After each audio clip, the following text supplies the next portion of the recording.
So today I'm going to walk you through NotebookLM and share a couple useful tips I found when it comes to organizing and preparing notes, prepping documents for future onboarding of employees, helping outline content, and a few other things. We're going to walk through the dashboard first, and then I'm going to show you just a couple examples of some really useful features that NotebookLM has.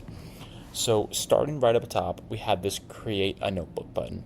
We're already inside of a notebook here, but if you wanted to create another one for a specific client or a specific purpose, you just press this button up here. Next, we have analytics. This is just some analytics on how your particular notebook is being utilized. So if you have a number of users within this notebook, this will help give you some insights there. Next, the share, where you can share access to other users to this NotebookLM.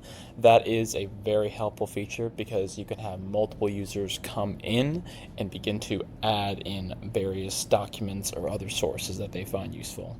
Over here, we also have settings where you can check on things like privacy, as well as change your theme color. Here we have the black theme, which I find just works better for my eyes. Over here on the left-hand side, this is where your data sources lie. One of the great things about NotebookLM is that it essentially acts as an AI database for your own internal documents and internal systems. Whatever sources you add over here, it will create essentially an AI database for you to query based on those. So you can add tons of different types of sources. You can upload your files, which include things like PDFs, Excel files, documents, tons of other stuff. You can add links. This includes your own URLs or perhaps YouTube URLs. Note about the YouTube URLs. If those videos don't have transcripts, adding them in here doesn't add too much value. But you can also add files directly from Drive or just simply copy and pasted text. Over here on this left panel, you can see we've got a number of sources. Many of these are actually just meeting notes that were summarized either from Zoom, Microsoft Teams, Google Meet, that were just directly imported here. We've got a voice memo, which was just recorded with a voice recorder on the phone. Some other documents like a messaging map. We've got a website crawl, as well as a keynote speech that was recorded. Right here in the center of the screen, we have essentially our main interface. This is where we can ask this tool whatever kinds of questions that we want. Now, again, it will pull answers based on what it has, but this is where you really get the value out of this tool, because let's say I wanted to ask it to summarize the meeting notes from the last 3 meetings, or give me a list of to-dos for a particular department or a particular staff member. It can generate that list. Taking it a step further, you can see we've got a messaging map right here. Let's say I want you to update my messaging map based on some new audience that we're trying to target. It will pull in notes from whatever it has access to and then update that messaging map for you. We'll check out an example of that in just a second. Moving over to the right-hand side, there are a few other unique features that NotebookLM has. The first one is audio overview. This will actually generate a podcast based on the content that you feed it. Before you get excited though, this is not necessarily a podcast that you'd want to go out and share publicly. It has a very AI tone, and like many AI tools, the language sounds AI beyond the tone. But it can be very helpful if you're trying to get a download perhaps of a previous meeting, perhaps the summary of a document, or maybe you're just trying to learn more about a particular topic or issue. This is an incredibly helpful tool for that. I typically try to keep my podcast lengths here kind of on the shorter side because the long ones tend to add a little bit more fluff and really drag things out, but still helpful. Over here you can also generate things like slide decks, which can be wonderful. It can put presentations together and get them about 75 to 90% of the way there without you having to do anything. There are video overviews. These are AI videos, obviously, but they can be very helpful if you're trying to perhaps show how something works or go over maybe perhaps a demonstration that was gone over in one of your sources. Mind maps, which can be really helpful for sharing or gathering ideas, especially if ideas are talked about over multiple meetings. Reports, this report section is wonderful because if you're trying to analyze some data, because NotebookLM can work with Google Sheets now, very helpful feature. Or if you're perhaps just trying to summarize some data that was discussed in a previous meeting, very helpful. Flashcards, I find this useful if I'm trying to learn something or if I just want to personally study something. Quiz, same thing goes with quiz. Infographics can be incredibly helpful. Coming down here to this saved notes section, we can see that here's one of the notes I had previously saved, and this is one of the infographics that it generated. As you can see, it's pretty well done. Obviously, I'd want to have a graphic designer go through to make sure this matches our brand, and I'd want to do a spell and grammar check to make sure that this content is accurate and that it's not being plagiarized.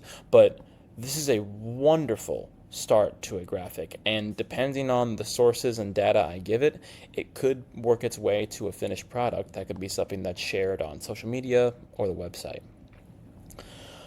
The last one we have done here is data table, where again it can just pull in data and give you a little bit more insight that reports might not give. To bring it back here and show you a few more examples before we wrap, there's a couple other things that I wanted to go over, and that's primarily with this saved note section. So we'll go through an example. Summarize the last few meeting notes. I'm keeping this vague, but that's part of the demonstration. Once this generates whatever kind of answer it will give me, I can actually save that note over here. Essentially, I can save that response for use at a later time. I can click these three dots over here to where I can convert these notes actually to a source. So from this single interface right here, you can actually create sources and then build up your resource library to further train your personal AI model. This can be incredibly powerful if you're trying to develop things such as this messaging map that we have here. If I wanted to expand this messaging map, which I have done here by asking it to add in a new commercial audience, as you can see here, just based on the notes it has within its system, it was able to give me the audience, that audience's pain point, the core messaging, as well as the supporting points and reasons to believe.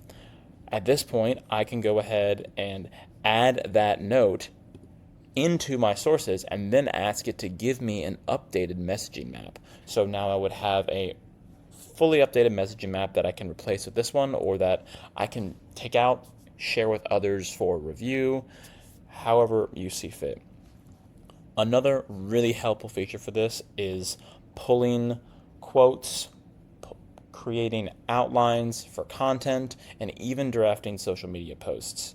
Again, because this is an AI tool just based on the sources that you give it, if you give it a lot of your existing content, such as your URLs, which could be uploaded by simply copying and pasting the list right here, it can help analyze your own content and help generate additional ideas for you. The last piece that I'm going to hit on here that I find is a helpful tool is updating website content. When it comes to updating website content, it can be a huge lift, a huge chore for whomever is trying to tackle that issue. But if we take a piece of what we just went over when it came to the URLs, I can come in here and I could add in as many URLs as I want. Now, I will say that the free version of this tool does only allow for 50 sources, and the paid version, or rather the just business version within Google, allows for 300, so you can only add up to a certain amount, but you can always remove sources if you want to. But let's say you wanted to analyze the content on a website to see if it identifies with perhaps the new messaging map that you just created. You can put all of those URLs into this notebook and then simply query it like we would any other AI tool. You can ask it to analyze all of those pages and see if it can align, see if it does align with your messaging map. And it would just be a simple query such as, please review the attached URLs and let me know if they align with the updated messaging map that we're working on. And if it needs to be fixed, please provide recommendations for the pages that have issues. From there, it can give you a fairly detailed plan for updating the content on those pages. In the end, it is a tool, an AI tool, and it does need to be proofed by a human, but the potential workflow and productivity improvements that you can get just from the internal side of this, there really is no limit. So as y'all are going through and playing around with NotebookLM, reach out to us if you have any questions. We'd be happy to walk through it.